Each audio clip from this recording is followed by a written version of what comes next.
Bueno, chicos, continuamos entonces. Estábamos hablando de los tipos de fibras musculares, lentas, rápidas e intermedias, o lentas, intermedias y rápidas. Hablábamos de que nuestra genética tiene que ver mucho, o sea, determina qué neuronas motoras inervan nuestras fibras musculares individuales. Eh, Esto quiere decir que está determinado genéticamente, que cada uno viene. No quiere decir que cada persona venga con un tipo de fibra específicamente, ¿sí? Sino vienen todas, pero hay unas que están, por supuesto, eh, vamos a decir, en condiciones eh, más aptas que otras fibras, que otros tipos de fibras. Se puede mejorar, se puede trabajar sobre el tipo de fibra muscular según el tipo de deporte, según los métodos de trabajo, de entrenamiento, sí se puede estimular, claro que sí, pero según la musculatura, el desarrollo muscular, según todo esto depende netamente de lo que es nuestra genética, ¿sí? Para cada zona del cuerpo, ¿sí? Hay personas que son más fuertes en brazos, pero son lentas en pierna y viceversa. Esto quiere decir que cada parte del cuerpo, cada parte de la musculatura está inervado, o sea, la genética determina qué tanta inervación de neuronas motoras hay para cada zona del cuerpo. Dios mío, mis perros me van a matar. Sino una cosa de la otra. Entonces, después de haberse establecido la inervación, nuestras fibras musculares se diferencian o se especializan, ¿sí? Eh, Según el tipo de neurona que las estimule. Unidades motoras lentas, ¿sí? Se relaciona con una agrupación de entre 10 a 180 fibras musculares. Imagínense estas 10 o 180 fibras musculares que se estén especializando para un determinado deporte. O sea, estamos estimulando, estamos especializándole para un deporte que sea, por ejemplo, como el maratón o el deporte que sea como ciclismo, por ejemplo, igual, de larga duración, es una actividad de larga duración donde necesitamos de mucha resistencia, ¿sí?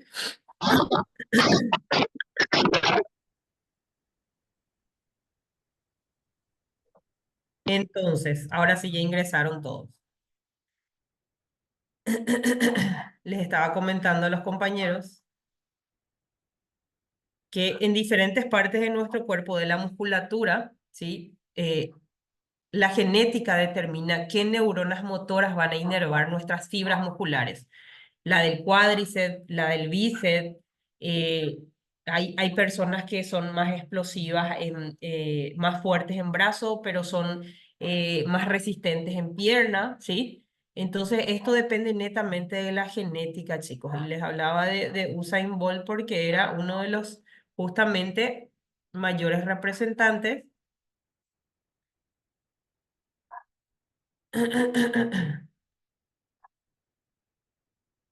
Ingresaron todos, pero si escuchan perritos de fondo, son mis perritos, que corren y vienen y ladran acá y ladran allá. Así que eso queda registrado, ¿no? Entonces les decía que prácticamente él ya genéticamente ya vino excepcionalmente determinado para ser rápido, para ser veloz, ¿sí? Entonces su genética en parte le ayudó muchísimo a él, ¿sí? Muchas fibras musculares. eh, Acuérdense que las personas de color son personas más fibrosas que tienen menos cantidad de grasa en el cuerpo, ¿sí? Y sus fibras, por supuesto, tienen mayor tipo de fibras de acción rápida, ¿sí? Entonces, después de haberse establecido esta inervación, que esto se habla de una conexión neurológica con es como el cablerío que sale desde un comando principal, ¿sí? Siempre pongo eso de ejemplo, que el cerebro es nuestra caja principal de arranque y de aquí salen todos. todas esas terminaciones nerviosas y demás, y todos los impulsos nerviosos, por supuesto, salen de acá. Y esa se llama inervación, ¿no? Es como una conexión con cada fibra, con cada parte del cuerpo, ¿sí? En miniaturas, ¿sí? Mínimas, ínfimas, pero que es lo que nos ayuda a hacer todo esto que hacemos, de levantarnos, sentarnos, hablar, pensar, reaccionar entre tantas cosas que tenemos, ¿verdad? Que pareciera tan sencillo porque lo hacemos día a día, pero en este caso, con el tema de las fibras y la inervación, esta inervación, una vez establecida desde el comando central, nuestras fibras musculares se van a ir diferenciando. Por eso les hablaba de que hay ciertas partes del cuerpo que ustedes van a sentir, o inclusive van a sentir un brazo más fuerte que el otro, un brazo más desarrollado que el otro, o la pierna más desarrollada, o sienten que tienen más fuerza en un lado o más explosivo, ¿sí? Entonces, una vez que ocurre esta inervación, ¿sí? Desde nuestra caja central de comando, que es nuestro sistema nervioso central, estas fibras se van a ir diferenciando en sus respectivas partes del cuerpo, ¿sí? Y estas fibras se van a especializar, a eso se le llama especialización también, según el tipo de neurona, ¿sí? Desde nuestro comando central que va a estimular a esa fibra. Entonces, para las unidades motoras lentas o para el tipo de fibras lentas, ¿sí? Se relaciona con una agrupación, fíjense, hay una agrupación de fibras musculares de entre 10 fibras a 180 fibras musculares. Entonces, estamos hablando de unidades motoras lentas. Imagínense 10 cables o 180 cables que salen desde el sistema nervioso central a inervar diferentes zonas musculares, ¿sí? Sea brazo, sea pierna, pantorrilla, glúteo, ¿sí? Pecho, espalda. Imagínense todo eso inervado a la musculatura. Después de esto, por el contrario, la unidad motora rápida, ¿sí? Inerva entre 300 a 800 fibras. Fíjense cuánto cablerío tendría que salir de ahí. No obstante, la fuerza de las fibras lentas y rápidas individuales no es espectacularmente distinta. ¿Por qué? La diferencia simplemente está en el desarrollo de la fuerza entre las unidades motoras rápidas y las lentas. Esto se debe a qué? Al número de fibras musculares que se va a inervar según la unidad motora, no a la fuerza que se genera según cada fibra. ¿Está bien? Depende mucho entonces el cablerío, de la inervación del tipo de cablerío. Y por supuesto, dice que la fuerza de las fibras lentas y rápidas de forma individual no son espectacularmente distintas. Uno necesita de oxígeno y el otro no. ¿Y de qué depende el desarrollo entonces esto? Simplemente del número de fibras musculares por unidad motora, no a la fuerza que genera cada fibra o al tamaño del músculo, no es que porque el músculo sea más grande va a tener más tipos de fibras de uno o de otro, ¿está bien? A eso se refiere. Y este cuadro es súper interesante porque determina justamente, sí, el tipo de fibra. Fíjense que ahí hay una descripción de las características del lado izquierdo. Tienen después el tipo de fibra, el tipo 1, que ustedes ya tienen que saber si son las lentas y de qué color son. Ahí le pueden adherir, ponen raya, ponen tipo de fibra muscular tipo 1, color tal, ¿sí? Entonces, para que puedan estudiar mejor, ¿está bien? Y ponen si son.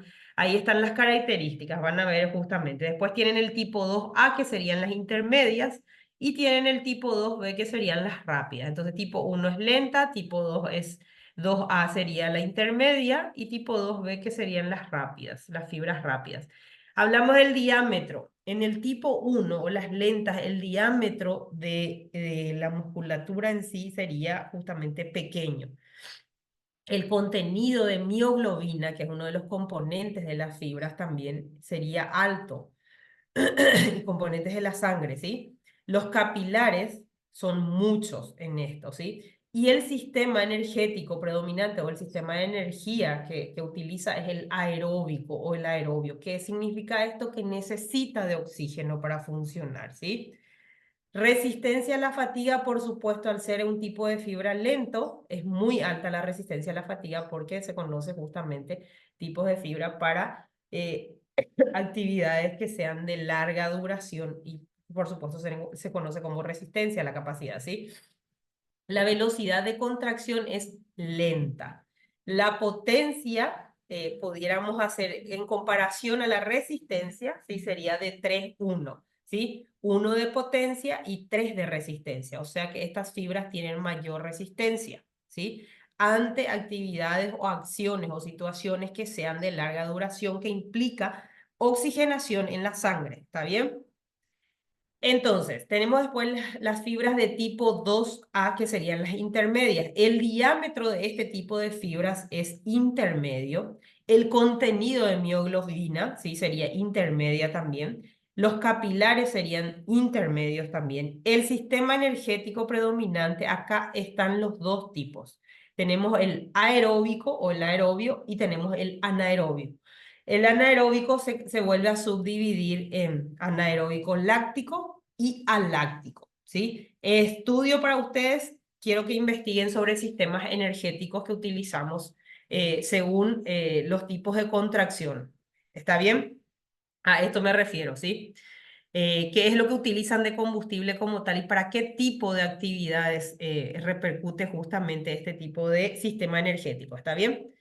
La resistencia a la fatiga del tipo de fibras intermedias es intermedia también, o sea que se puede regular. La velocidad de contracción que tienen esta musculatura o estas fibras es rápida. La potencia es 2 y la resistencia es 2. Quiere decir que se puede trabajar tanto potencia como resistencia. Por algo se conoce como tipo de fibras intermedias o de contracción intermedia también, ¿sí? Este es el que es maleable, ¿sí?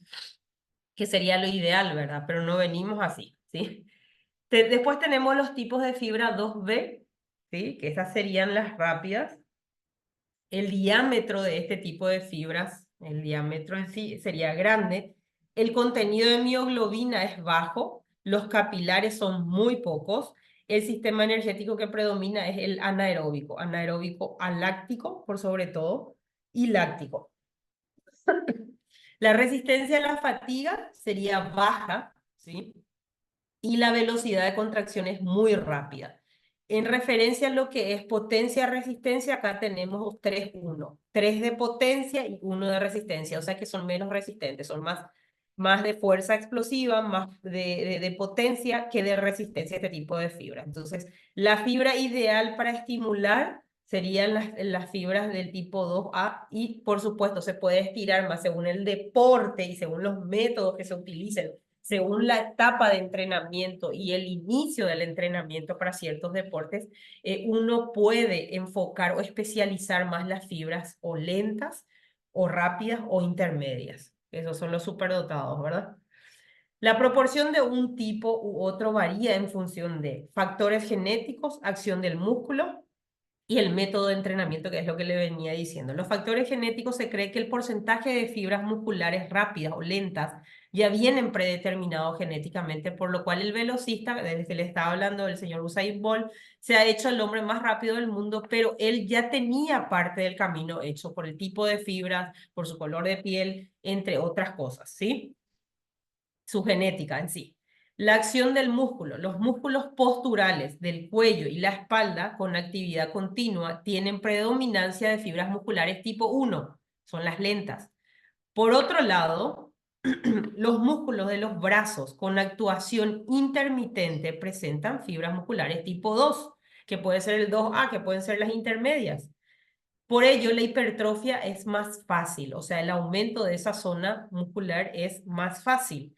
Las piernas que soportan el peso corporal, y acuérdense que el 60% de nuestro peso corporal está del ombligo para abajo, ¿sí? El 60% de nuestro peso corporal le corresponde a esa parte del cuerpo.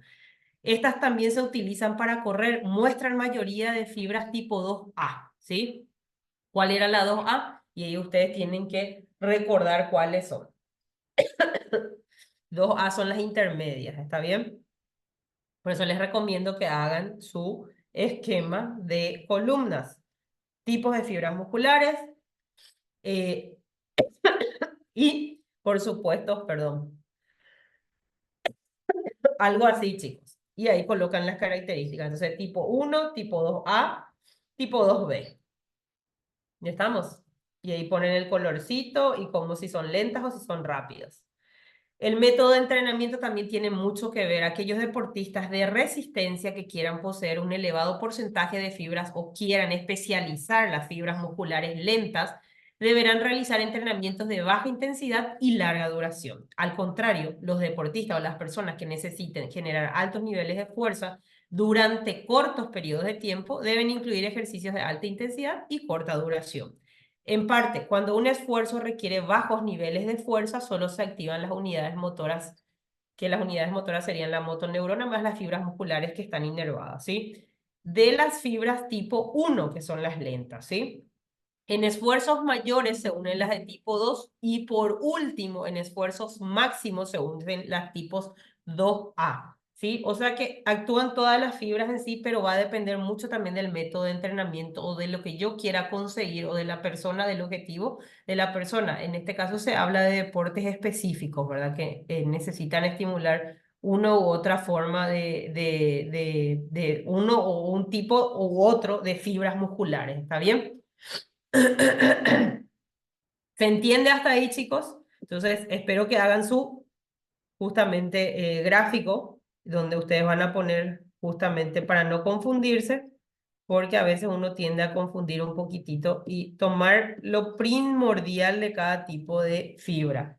Entonces, tres tipos de fibras musculares, lentas o rojas, que son del tipo 1, intermedias, que son del tipo 2A, y las rápidas o blancas que son del tipo 2B. ¿Está bien? Y ahí me ponen las características de uno y de otro.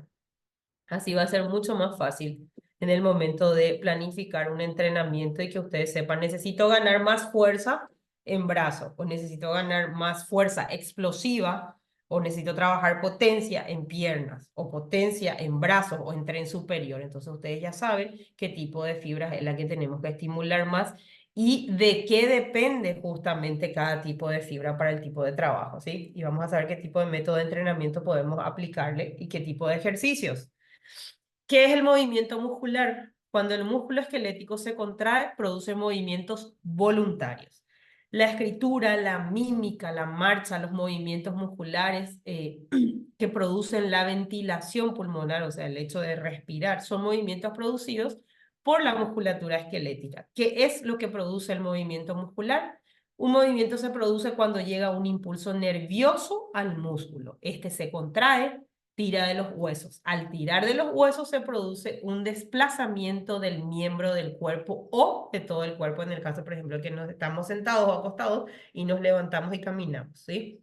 Acciones y movimientos que son sencillos, pero que implican mucho. Entonces, generalidades del músculo. Si nos fijamos en el tipo de contracción muscular, ya hablamos, ¿verdad? De los tipos de contracción muscular, perdón, del tejido, de los tipos de tejido, ¿sí? Los músculos se clasifican en dos tipos. Teníamos tres serían, chicos, porque las intermedias entran también, ¿sí? El tipo 1 o las fibras rojas, el tipo 2 o las fibras blancas, que son las que se fatigan más rápido. En las blancas, acuérdense que son, las rojas son las lentas y las blancas son las rápidas. Después vamos a hablar de acción grupal. Acá va dentro de su esquema, de su gráfico, ustedes ya pusieron los tipos de tejido, ¿verdad? Ya separaron entonces esto, ¿sí? Del tipo 1, tipo 2A, pusieron si son blancos, si son rojos, son características. Ahora vamos a hacer otra columna más donde van a poner acción grupal, ¿sí? Acción grupal, van a poner músculos según su acción grupal. Vamos a clasificarlos en antagonistas. Antagonistas se conocen a los músculos que se oponen a la acción del movimiento que estamos haciendo. Agonistas, que acompañan el movimiento. Y sinergistas, que también funcionan a favor del músculo, aunque de forma indirecta. Cuando hablamos de movimiento, nos referimos a un conjunto de acciones bastante compleja y las funciones, por supuesto, del sistema muscular van más allá de caminar o sujetar cosas y hay músculos que cumplen con funciones que son muy concretas. Entonces, podemos dividir ahora el cuerpo, ¿sí? Según acción grupal del músculo, tenemos los agonistas, los antagonistas, los sinergistas y también están los estabilizadores, ¿sí? Que acá no citamos todavía, ¿sí? Después pasamos a otro más en el gráfico, otra columna, donde vamos a dividir el cuerpo en dos partes. Tren superior, ¿sí? Y tren inferior. A eso nos referimos cuando hablamos de piernas, brazos y demás. Entonces acá simplemente está, acá se ve el ejemplo de lo que estábamos hablando de la acción grupal de los músculos. ¿Cómo funciona? Los músculos agonistas pueden fijarse ahí en el gráfico dónde está ubicado el músculo según la acción. Ahí tenemos el ejemplo de un movimiento de flexión y extensión del brazo, ¿sí? Que ahí trabaja más el bíceps y el tríceps, ¿sí? Entonces, los músculos agonistas son aquellos cuya acción produce directamente un determinado movimiento. El ejemplo, el bíceps braquial durante la flexión del brazo. Los músculos antagonistas son aquellos que realizan el movimiento opuesto a los músculos agonistas. Ejemplo del tríceps en el caso anterior, ¿sí? Fíjense el movimiento, ¿dónde está? El que realiza la acción son los músculos agonistas, que sería directamente la flexión. Y los antagonistas el antagonista sería su opositor como tal, pero también acompaña el movimiento. ¿Estamos? Y en el caso de hacer una patada de tríceps, ¿sí? Él cambiaría la posición. Entonces el antagonista sería el bíceps braquial y el agonista sería el tríceps. Depende del enfoque que uno le dé. Está para que vean cómo funciona. Y algo muy importante de esto también es, acá justamente cita eso, músculos principales y antagonistas. El músculo principal en ocasiones denominado agonista es el músculo que proporciona la fuerza principal para llevar a cabo la acción, ¿sí? Un músculo antagonista se opone a un músculo principal, o sea, al agonista, ya que brinda alguna resistencia y o revierte el movimiento dado. Los músculos principales y los antagonistas, esta parte es súper importante, con frecuencia se encuentra en pares, ¿sí? En lados opuestos de una articulación. Sus funciones de músculo principal antagonista se invierten en cuando el movimiento cambia de dirección, ¿sí? Entonces, para cada músculo agonista tiene su músculo antagonista, o sea, para cada movimiento, uno contrae y el otro relaja, ¿está bien? Y respectivamente se va invirtiendo. Fíjense, entonces, por eso es tan importante trabajar, ¿sí? Ambas zonas. Es importante trabajar el bíceps como el tríceps. Importante trabajar el cuádriceps como el bíceps o el bíceps femoral o los isquiotibiales. ¿Está bien? Es complementar y completar justamente esa función, porque si no voy a desarrollar más un lado que otro. ¿Está bien? Hablamos de los músculos sinergistas. Con frecuencia en una acción participan uno o más músculos sinérgicos. Los músculos sinérgicos entonces son aquellos que ayudan al músculo principal, este es el que acompaña al músculo que está haciendo el trabajo de agonista, ¿sí? En su función o en su acción.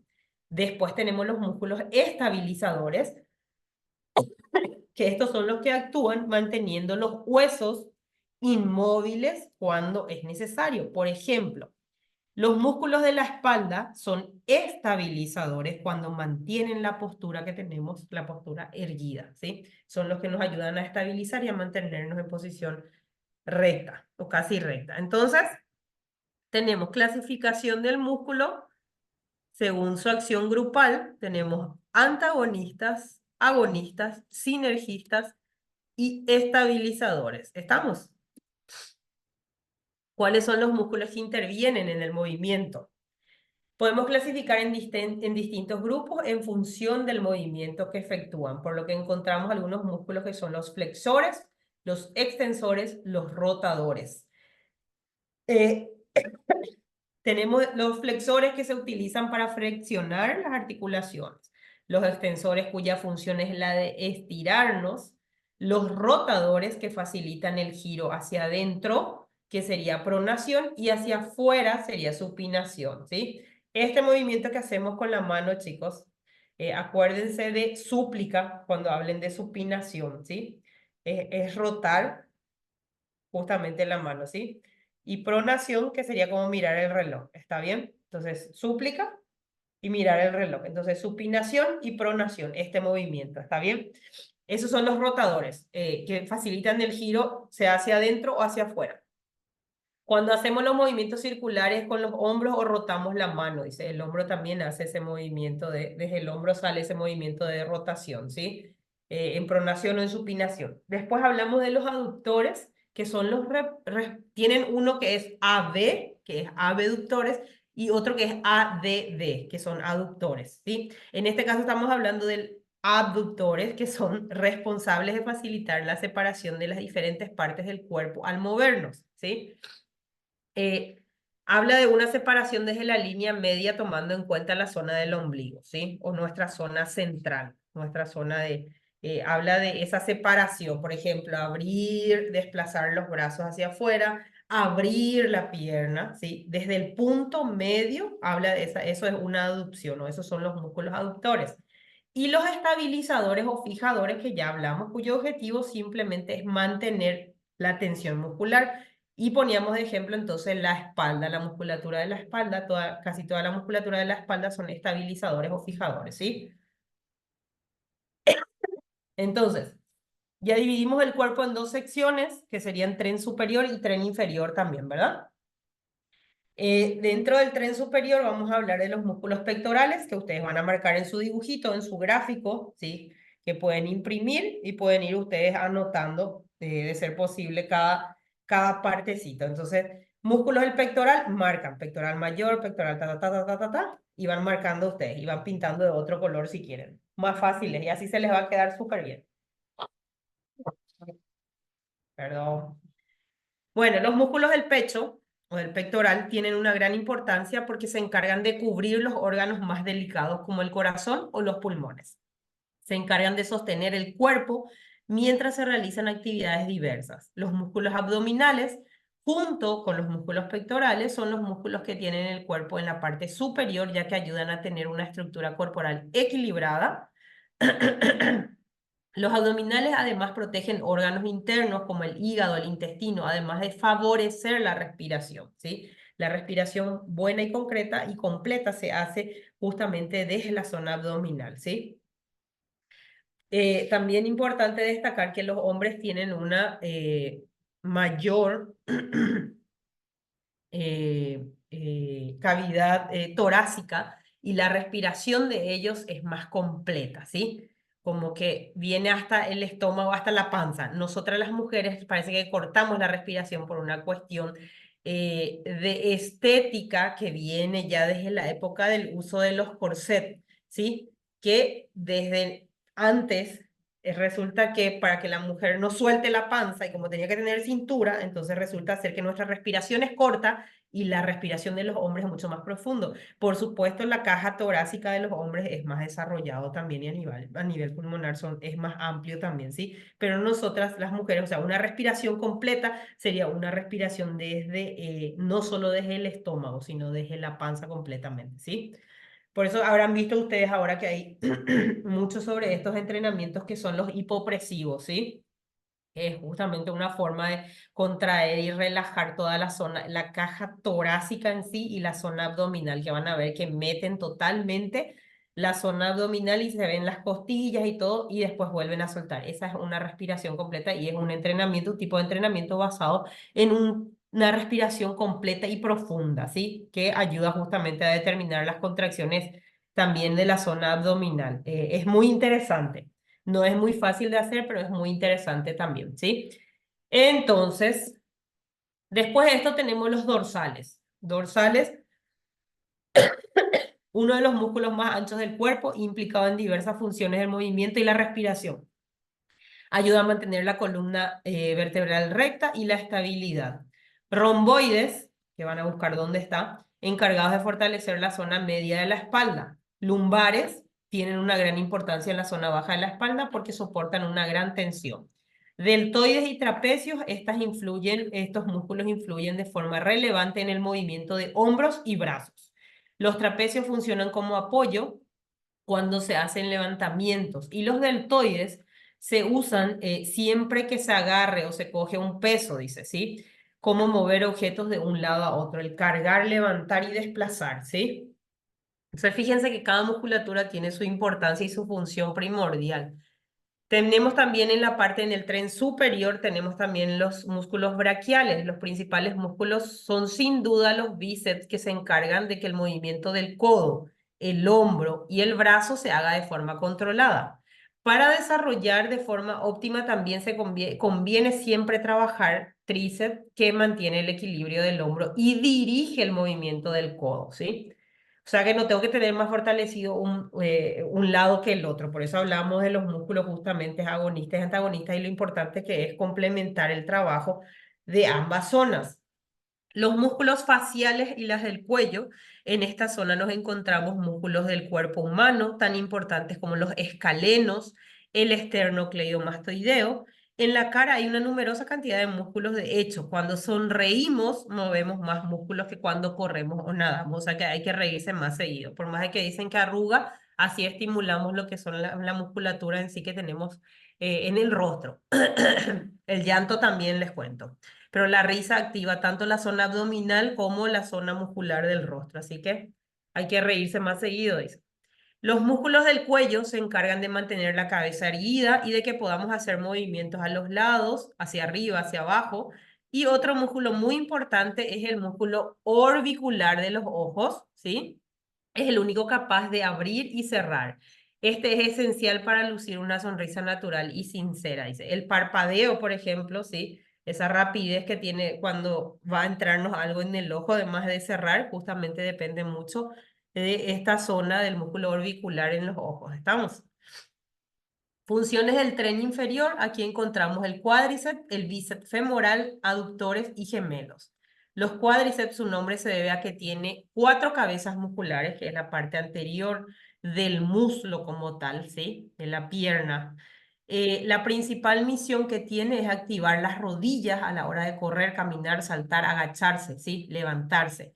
Por eso es uno de los músculos más importantes y los más potentes del cuerpo humano. Soportan el peso del cuerpo y sin ellos no podríamos hacer algo tan necesario como el desplazamiento, o sea, el hecho de levantar la pierna y caminar en gran parte depende de la rodilla, ¿sí? Pero depende de la zona del cuádriceps para el movimiento de ejecución, ¿sí? Bíceps femoral, la zona del isquio, su función en la parte posterior del muslo es muy similar a la de los bíceps braquiales, dirigir el movimiento de la rodilla y la cadera. Los aductores, estos músculos no se deben confundir con los aductores, que es el ADD, que también deben estar en las piernas, pero son diferentes. Los aductores nos referimos a los glúteos y a otros músculos responsables de separar las piernas y estabilizar la postura cuando uno está de pie. ¿Sí? Por eso les decía que los movimientos que se realizan de separación desde la línea media, que sería eh, desde la zona del ombligo o del abdomen, el hecho de abrir la pierna, estabilizar, esos son los músculos aductores. Después tenemos los gemelos. Muchas veces la gente cree que los músculos aductores son solamente los que se encuentran en la entrepierna, ¿sí? No es solamente eso, chicos, ¿sí? Tenemos los que están por fuera de la pierna, que son los que ayudan a estabilizar y equilibrarnos también. Entonces tenemos gemelos, son los encargados famosos, la pantorrilla o la famosa galleta, ¿sí? Esos son los gemelos. Encargados del movimiento cuando se flexiona la rodilla o los tobillos. Por ejemplo, cuando corremos o saltamos, uno de los músculos más difíciles de desarrollar en el cuerpo son los gemelos, especialmente para los varones. Hay algunos que, muy pocos, que tienen una buena pantorrilla, pero hay otros que, entonces los conocemos como pantorrillas o gemelos. Y aquí tienen un dibujito, otra vez, con alguno de los músculos principales para actividades tan comunes, que es lo que implica el simple hecho de cargar un bolso o una cartera. ¿Cuántos músculos están en acción por el simple hecho de movilizarnos o de pararnos? ¿Sí? Y ahí están enmarcados otra vez. Y son músculos principales para funciones tan simples o sencillas como el desplazamiento. ¿Está bien? Ahora vamos a entrar a lo que son los tipos de contracciones musculares, que está muy bueno. Este es otro esquema otra vez, van a ser otra columna, tipos de contracciones musculares. Tenemos tipos de fibras musculares según movimiento, según acción muscular. Después tienen, ya son como cuatro columnas lo que les estoy pidiendo, ¿sí? Después tenemos, ¿qué era? La clasificación según el movimiento también. Tienen varios, a ver quién se acuerda de hacer, de separar un poco. Le voy a dar corte a este, chicos, y volvemos en 5 minutos para empezar con las contracciones musculares y hacemos nuestra última entrada de 40. ¿Está bien?